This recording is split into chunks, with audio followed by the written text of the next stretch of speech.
ففي صابون ومش عارف ايه، فالصابون جه في عيني، بفتح لقيت اسلام اخويا واقف.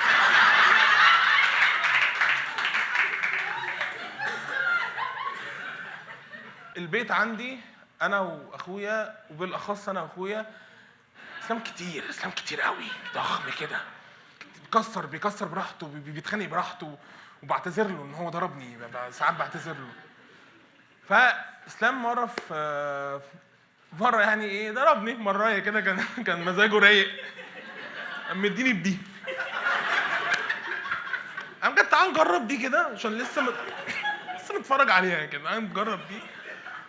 فطبعا عيطت، وهو كان بيضربني عشان خاطر انا زعلت ان هو قطع لي الجاكيت، يعني عارفين الظلم.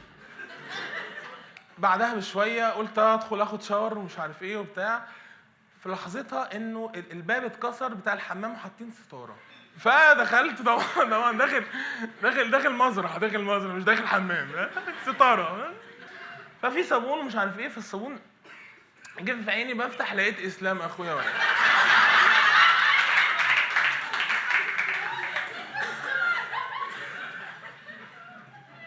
ايه لومه؟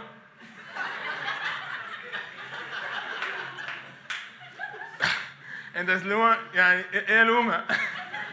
سمعت صوت ميه قلت دي مطره جايه تدعي يعني ولا ايه ده؟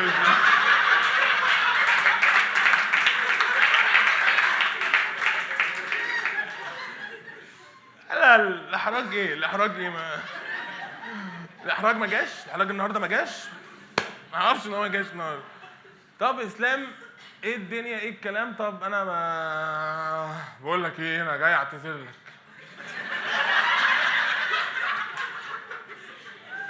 قبل اللوم يا حبيبي، انا مش زعلان، انا مبلول. فاهم قصدي؟